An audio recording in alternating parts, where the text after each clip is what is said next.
అందరికీ హాయ్. ఈరోజు మనం తండేల్ ట్రైలర్ గురించి మాట్లాడుకుందాం. తండేల్ అసలు తండేల్ అంటే అర్థం ఏంటి?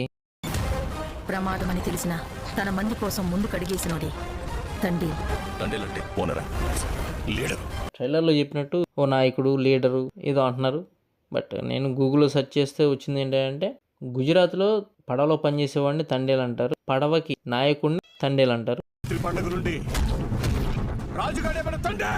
ఈ డైలాగ్ని బట్టి నాకు అర్థమైంది ఏంటంటే ఈ ఏరియాలో ఉండే చేపలు పట్టే వాళ్ళందరికీ సంవత్సరానికి ఒకసారి ఎలాగో నాయకుడిని ఎంచుకుంటారు. ఆ నాయకుడిని తండేల్ అని పిలుచుకుంటారు. సో తండేల్ అంటే నాకు అర్థమైంది. అది అసలు అర్థం ఏంటో మీకు తెలిస్తే కింద కామెంట్స్లో చెప్పండి. ఇక ట్రైలర్ విషయానికి వస్తే నాకైతే కొత్తగా ఏం అనిపించలేదండి. ఏముంది, మనం ఇలాంటి కథలు ఆల్రెడీ చూసేసి ఉన్నాం. మిమ్మల్ని ఎక్కడో చూసినట్టుందండి. ఈ మధ్యలో వచ్చినట్లు వాల్తేరు వీరయ్య, దేవర అవన్నీ సి బ్యాక్ డ్రాప్లో జరిగేవే. ఇక ఈ స్టోరీ దగ్గరగా ఉన్నది ఏంటంటే తమిళ్లో ధనుష్ గారు చేశారు ఇలాంటి సినిమానే. ఆ టైటిల్ ఏదో గుర్తు రావట్లేదు. సో అదేలాగా అనిపిస్తుంది నాకు. దాన్ని ఈయన ఎలా ట్రీట్ చేశారా డైరెక్టర్ గారు అనేది చూడాలి. కొత్త కథ అయితే కాదు, పాతదే, కానీ ట్రీట్మెంట్ ఎలా ఉండేది అనేది చూడాలి. ట్రైలర్ విషయానికి వస్తే ట్రైలర్ స్టార్టింగ్లో మనకి నాగ చైతన్య గారు, సాయి పల్లవి గారి లవ్ స్టోరీ చూపిస్తున్నారు. నాకెందుకో సాయి పల్లవి గారికి ఈ యాస అంత బాగాలేదు అనిపించింది. మేబీ ఈ డైలాగ్ వరకే ఎలా అనిపించిందో, సినిమా మొత్తం చూసినాక ఎలా ఉంటుందో తెలియదు, చూశాక మాట్లాడుకుందాం. ఇక ట్రైలర్ విషయానికి వస్తే ఈయన నాయకుడు అవుతాడు, తండాల్ అవుతాడు. అలా జరుగుతున్న క్రమంలో నాగ చైతన్య గారు చేపలు పడడానికి అని చెప్పేసి ఆయన కొంతమంది క్రూ వెళ్తారు. ఇక్కడ గమనించవచ్చు, ఇది పాకిస్తాన్ ఫ్లాగ్. పాకిస్తానీ నేవీ వాళ్ళు నాగ చైతన్య వాళ్ళని పట్టుకుంటారు. నెక్స్ట్ వచ్చేసి స్టేషన్ షాట్. నాగ చైతన్య గారిని వీళ్ళందరినీ బట్టలు లేకుండా కూర్చోబెడతారు.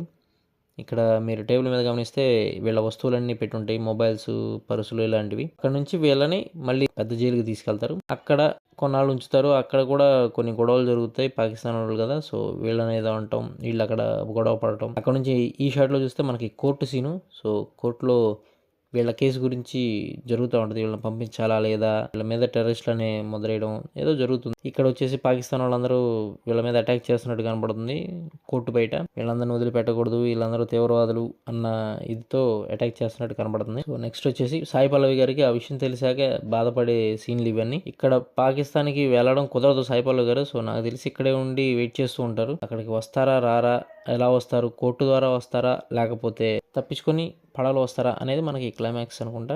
అసలు వస్తారా రారా అనేది కూడా చూడాలి. మ్యూజిక్ విషయానికి వస్తే దేవి గారు ఉప్పిన తర్వాత నాకైతే అంత ఎక్కలేదు. బట్ ఈ సాంగ్స్ బాగున్నాయి, బీజిఎం అంతా బాగుంది, నాకు నచ్చింది.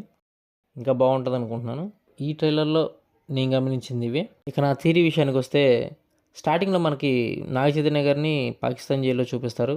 ఇక్కడ మనకి గ్లిమ్స్లో చూపించిన డైలాగ్ ఉంటుంది కదా, సో అది స్టార్టింగ్లో అనుకుంటున్నాను. అక్కడ నుంచి మనకి ఫ్లాష్ బ్యాక్లో నాగ చైతన్య గారు, సాయి పల్లవి గారి లవ్ స్టోరీ చూపిస్తారు. అక్కడ నుంచి మళ్ళీ ఈయన చేపల వేటకు వచ్చేది చూపిస్తారు. అక్కడ నుంచి మళ్ళీ ఒక సీను ఫ్లాష్ బ్యాక్, ఒక సీన్ వచ్చేసి ప్రజెంట్ వీళ్ళు కోర్టుకి వెళ్ళేది, ఇక్కడ జైల్లో జరిగేది. నెక్స్ట్ అక్కడ ఫ్లాష్ బ్యాక్ సీన్ ఒకటి. స్క్రీన్ ప్లే ఇలా ఉంటుంది అనుకుంటున్నాను. క్లైమాక్స్కి వచ్చేసరికి వీళ్ళు వస్తారా లేకపోతే అక్కడ జైల్లోనే ఇదైపోతారా అనేది చూడాలి. క్లైమాక్స్ అయితే మనకి తెలిసినంత వరకు మాక్సిమం అన్ని సినిమాలలోగా హీరో వచ్చేయాలి. అది గవర్నమెంట్ తీసుకొస్తుందా లేకపోతే జైలు నుంచి తప్పించుకొని పడవ తయారు చేసుకొని అక్కడ నుంచి వచ్చేస్తారు ఆయన క్రూ. సో ఇది నా థియరీ.